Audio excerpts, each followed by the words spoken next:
Good morning guys, welcome back to a brand new video. It is Wednesday morning. I'm just doing my skincare, getting ready for the day. I'm heading into the office. Gosh, sorry if you can hear Moose running around out there. He's just having a little zoomies. Just little zoomies. Yeah, I thought I'd just chat to you while I did some skincare, got myself ready. It has been the most miserable weather for what feels like years. Obviously not years, but like all the long weekend, just the weekend just gone.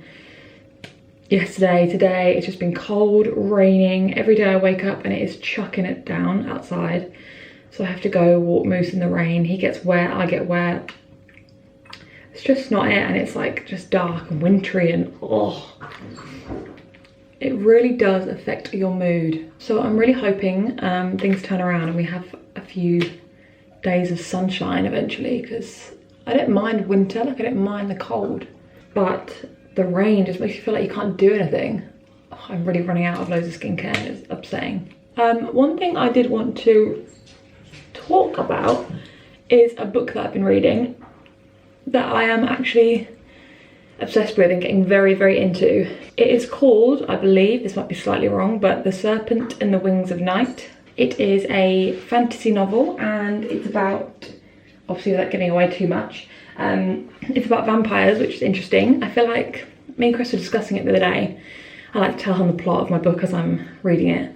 And we were saying like vampire stories have kind of disappeared post-Twilight. I feel like before that it was like Buffy, Angel, what else? There was another like popular TV show, or oh, there was like a Vampire Diaries. Then obviously Twilight happened, and I think especially in the world of books specifically, Twilight was like such a huge kind of cultural thing, and it was obviously ridiculously successful. And it kind of was like, well, vampires have been done now, you know, especially like a vampire human love story.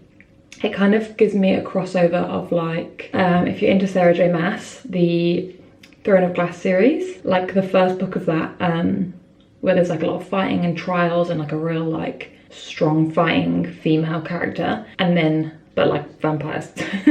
Anyway, I don't want to say too much in case you do want to read it, but if you are into like Sarah J Maas's story and fantasy with a bit of romance, I would highly, highly recommend it. It's quite chunky.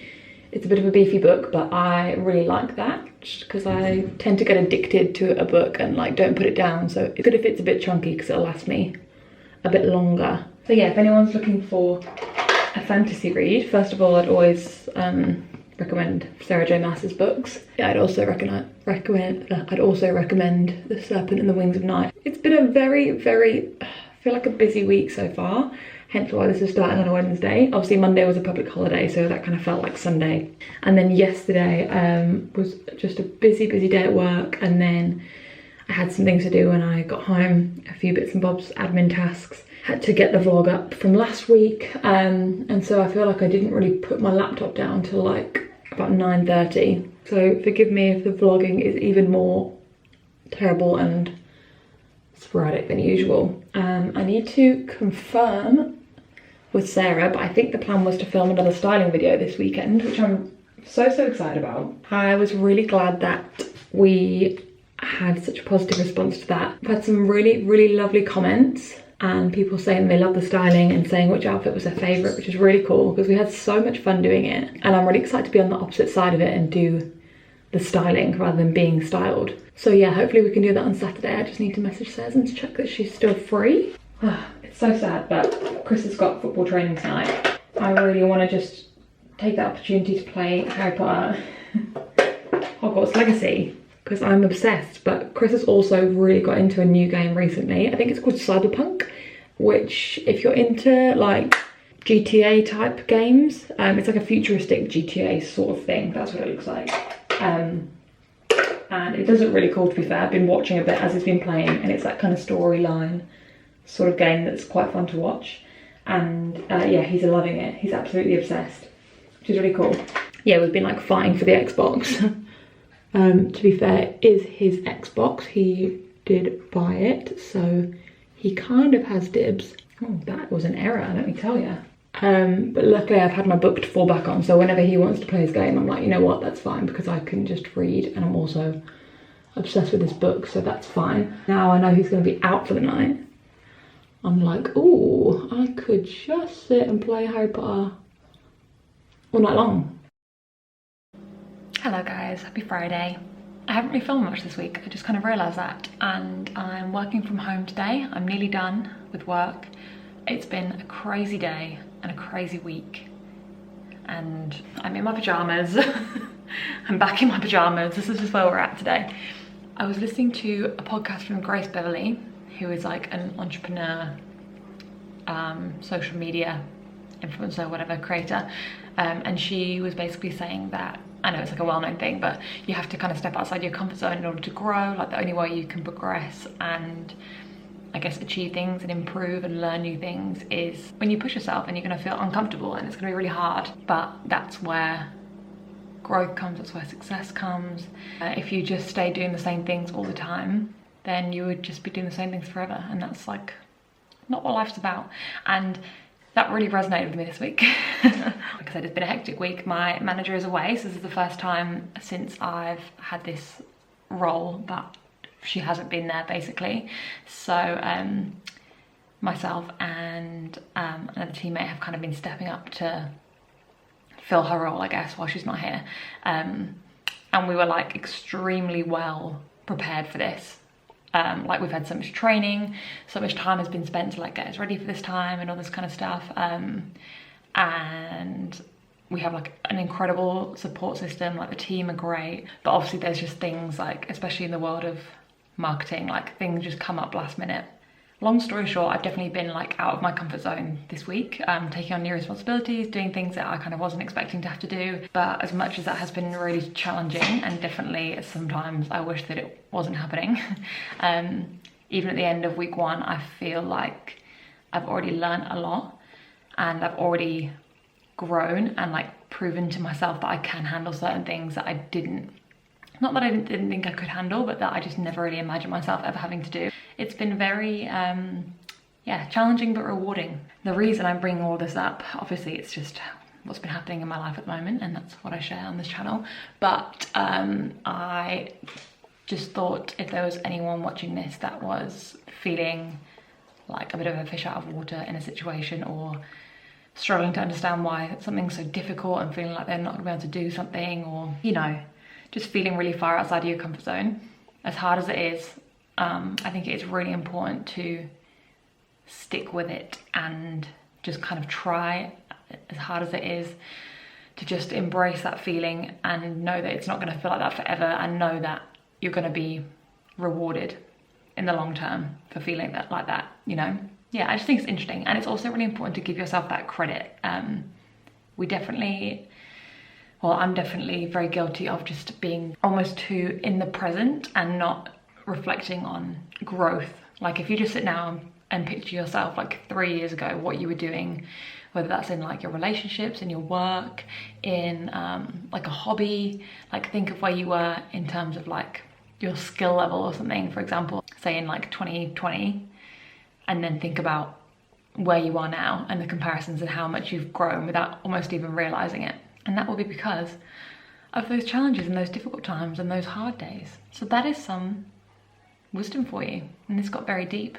Another thing that I learned while I'm preaching at you, this was actually from TikTok, but this also resonated with me, and it was the idea that like you have bad days and good days, right? And it's almost like a domino effect through those days. So say you have a bad day, you wake up, maybe you wake up late, your alarm clock doesn't go off, so because of that then you don't have time to get in your morning walk or your morning workout or whatever, and then you have less energy and you're in a bad mood because you didn't get to do, you know, your own thing before work, and you didn't get to get your endorphins going, and so then you eat, I don't know, a really quick, cheap, unhealthy meal on the way to work, and then you feel really like sluggish and really tired, and you know what I mean, that kind of like knocks on, and then you don't focus at work, and because you haven't got that energy, you haven't got that focus, your work day goes bad because you're not 100% mentally, you're not paying full attention, and then you get home and you had a bad day and you're in a bad mood, and you snap at your partner, and then it like rolls, and your day just continues in that way because of like one or two things that happened early on.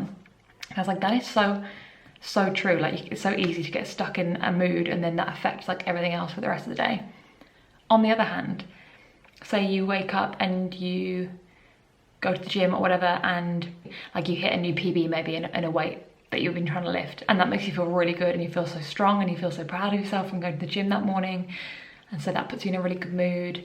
And then, or you tell your friend about it at work, and then they tell you some goals that they've achieved, and then that makes you even happier because you're really proud of them and you're really proud of yourselves, and then you're both just on good vibes.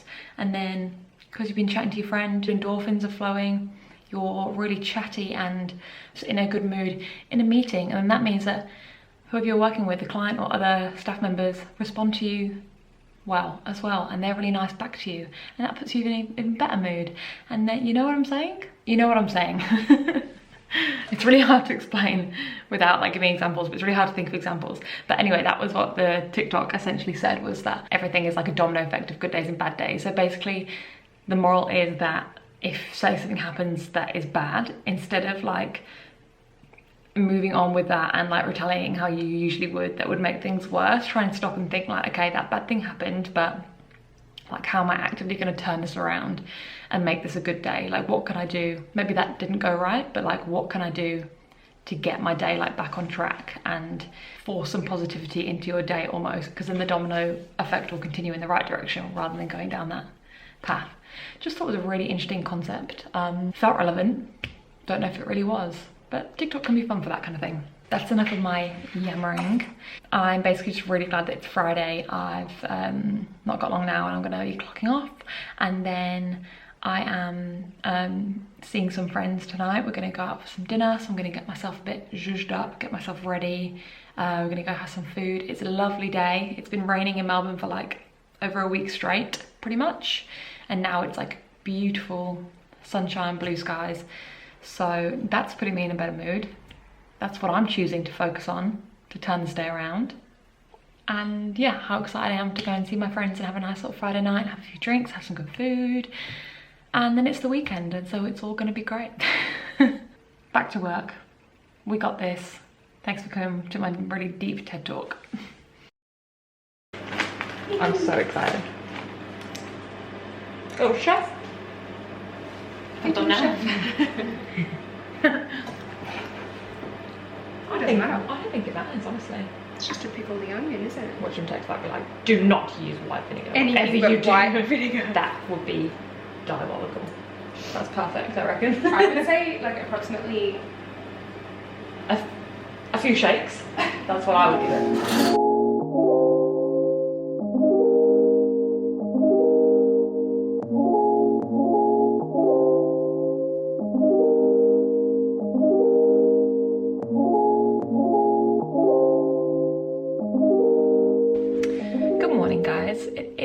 Monday morning. Yesterday just really ran away with me. I was planning on filming some stuff and talking to you a bit yesterday, but I ended up spending most of the day editing a styling video, which is up now, so go and watch that, that Sarah and I filmed on Saturday. Yeah, which I'm really pleased with. I love it. Very proud of it. So time well spent, but it just means that I kind of neglected the end of this vlog. I feel like I haven't been great at vlogging this week, so I'm ending it today. It is actually a really nice day today. I just took Moosey Man out for a walk, and it's like one of those really cold, crisp winter's day that's like blue skies. I think it's like 10 degrees, but it's actually like cold. But it was really lovely. I had some positive affirmations on in my headphones. One thing I did want to say was about the book that I was speaking about. Finished it, and then it was kind of one of those things where as it ends it's quite obvious that there's going to be another book, the way that the storyline ends. And I went online to see if the next book was out or what the situation was. Didn't know how new this series was, and I found out that the second book was coming out on the day that I finished the first book, which, if you're like a series reader, specifically a fantasy series reader, that's like the dream. The amount of, like, there's so many books that I have and series that I'm reading, and I'm now just like waiting for the next one to come out, and it's so frustrating because you get so into it and so addicted, and then you just have to pause for like a year and a half because fantasy books are thick and they take a long time to write. Oh yeah, so I was just like, wow, that is really a dream come true. So I ordered that on Amazon and it's now gonna arrive today. Fantastic stuff. We're out of it. Yesterday was a really nice day. We just had a real slow morning. Oh, took Moose out obviously. And then we came home, went to the shops, and then yeah, came home. I played my Harry Potter game for a bit, the Hogwarts Legacy, and then yeah, just edited the video all day. Speaking of Hogwarts Legacy, Harry Potter universe, the remake.